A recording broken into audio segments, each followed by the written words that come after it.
तो बच्चों आज हम लोग पढ़ेंगे क्लास 12 की poem a thing of beauty, John Keats के द्वारा लिखी गई है।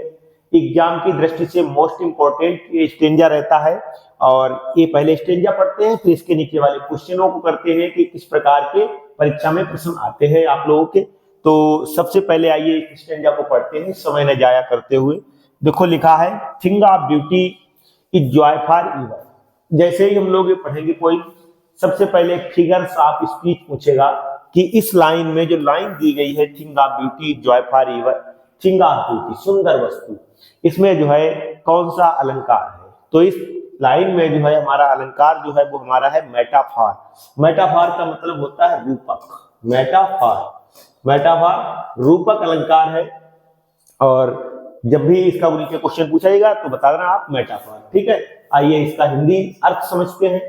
तो लिखा है thing of beauty is joy for ईवर। Thing of beauty का मतलब सुंदर वस्तु, इज जॉय मींस आनंद देती है, फॉर ईवर मींस हमेशा, सुंदर वस्तु हमेशा आनंद देती है।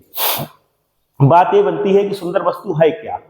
तो सुंदर वस्तुएं वो वस्तुएं होती हैं जिनसे हम कभी भी उबते नहीं है, गेट टायर्ड ऑफ नहीं होते हैं, वो सुंदर वस्तुएं कही जाती हैं। और वो वस्तुएं जो थोड़े समय के लिए हमारी जिंदगी में यूजफुल रही और उसके बाद जो है उनका कोई भी महत्व मेरी जिंदगी में नहीं रहा, हमारी या आपकी जिंदगी में महत्व नहीं रहा, तो ऐसी वस्तुओं को हम लोग सुंदर वस्तु नहीं कह सकते हैं। तो सवाल ये उठता है कि हम सुंदर वस्तु किसे कहेंगे। क्या जो हम अपने दिमाग में सोच लेते हैं वो सुंदर वस्तुएं हैं? ऐसा नहीं है। सुंदर वस्तुएं वो वस्तुएं हो सकती हैं कोई प्राकृतिक चीज, जैसे माउंटेन्स, रिवर्स, सीनरी, ये जो है हमारी सुंदर वस्तुएं हैं। कोई इन्वेंशन, आविष्कार, नोबेल डीड्स, श्रेष्ठ कार्य, हमारे पूर्वजों के द्वारा किए गए अच्छे कार्य, इन्वेंशन का मतलब आविष्कार, ये सुंदर वस्तुएं हो सकती हैं। तो कवि ने इसी के ऊपर चर्चा की है कि सुंदर वस्तु क्या है। तो thing of beauty is joy for ever, कवि कहता है कि सुंदर ये जो है हमारे रोमांटिक पोइट रहे हैं और रोमांटिक का मतलब यहाँ पे नेचर से लगाव रखने वाले। तो thing of beauty is joy for ever, सुंदर वस्तु हमेशा आनंद देती है। इट्स लवली, लवलीनेस माने होती है सुंदरता, वैसे प्यारापन कहेंगे और प्यारापन भी सुंदरता ही। तो इसकी सुंदरता जो क्या होती है इंक्रीजेस, इंक्रीज का मतलब बढ़ती जाती है, इसकी सुंदरता बढ़ती जाती है। It will never pass into nothingness, it will never माने कभी भी नहीं, पास का मतलब होता है हस्तांतरित होना, एक हाथ से दूसरी जगह चले जाना, तो हस्तांतरित होती है। नथिंगनेस का मतलब होता है शून्य में, और शून्य का मतलब है एक तरीके से वैल्यूलेस या यूजफुलनेस, इसका कोई भी महत्व ना रह जाए, ये ऐसा कभी भी नहीं होता है। सुंदर वस्तु जो है हमेशा, ऐसे कह सकते हैं सुंदर वस्तु हमेशा कैसी रहती है, सोर्स ऑफ परमानेंट जॉय, स्थायी आनंद का स्रोत रहती है। ऐसा नहीं कि अब इसकी कोई वैल्यू ना रही हो, ऐसा नहीं होता है। और सुंदर वस्तुओं को कभी भी भुलाया नहीं जाता है। और बट विल कीप, अगर सुंदर वस्तु है तो क्या करेगी, बट विल कीप मींस प्रदान करेगी। मोअर, मोअर का मतलब होता है कुंज, कुंज का मतलब शैडी ट्रीज, पेड़ों के मतलब घने पेड़ों की छाया। तो ये हमारे लिए क्या करती है, एक कुंज प्रदान करती है। क्वाइट फॉरेस्ट माने शांति का, ये हमारे लिए शांति का कुंज प्रदान करती है सुंदर वस्तु। And sleep of sweet dreams, sleep का मतलब है नींद और स्वीट ड्रीम्स का मतलब है मीठे सपनों की नींद प्रदान करती है। कौन? अगर सुंदर वस्तु है तो वो हमें मीठे सपनों की नींद प्रदान करेगी, छायादार कुंज हमारे लिए प्रदान करेगी, एंड हेल्थ और स्वास्थ्य प्रदान करेगी।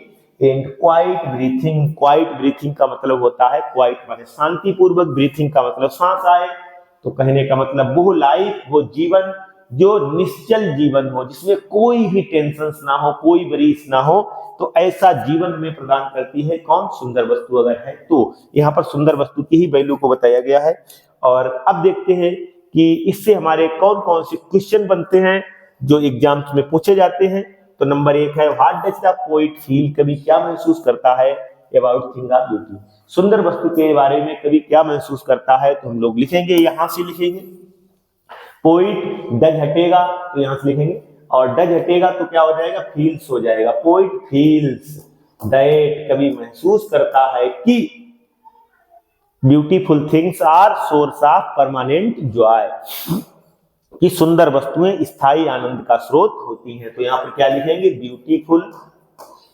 ब्यूटीफुल थिंग्स आर, ठीक है, यहीं पर लिख देंगे, बस इतना लिखेंगे और इसके आगे यहाँ से यहीं से लिखना सीखिए, ऐसे ही बनाना सीखिए तभी बात बनेगी। और beautiful things are source of permanent permanent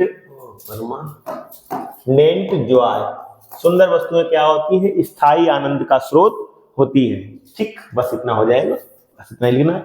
what does the poet mean, कवि का मीन का मतलब होता है अर्थ होना, मतलब होना। कवि का क्या मतलब है, व्हेन ही सेड, जब वो कहता है it will never pass into nothingness, ये कभी भी नथिंगनेस नहीं होती है, शून्य में परिवर्तित नहीं होती है, वैल्यूलेस नहीं होती है। तो हम लोग लिखेंगे कि ये लाइन लिख देंगे इतनी, ये लाइन लिखेंगे और पूरी लाइन लिखेंगे जब आंसर नंबर 2 डालेंगे तब, और लिखेंगे मीन्स हियर।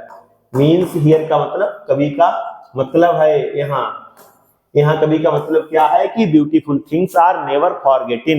यही लिखेंगे हम लोग आगे इसके कि ब्यूटीफुल थिंग्स में सुंदर वस्तुएं आर नेवर फॉरगेटन, सुंदर वस्तुओं को कभी भी भुलाया नहीं जाता है, या beautiful things can not be forgotten, या आर नेवर फॉरगेटन, कभी भी भुलाया नहीं जाता है।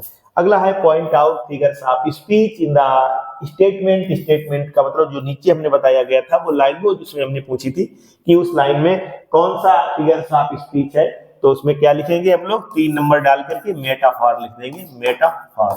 और बस इतना, आपको ये 2-2 नंबर के 3 प्रश्न आते हैं और कितने नंबर के हो जाते हैं, 6 नंबर के, और 4 नंबर का सेंट्रल आइडिया। क्लास 12 में बस इतना ही पूछा जाता है। और आई होप, आशा करता हूं कि कोई आपको समझ में आई होगी, और समझ में आई हो तो जरूर कमेंट करिएगा। Thank you for watching.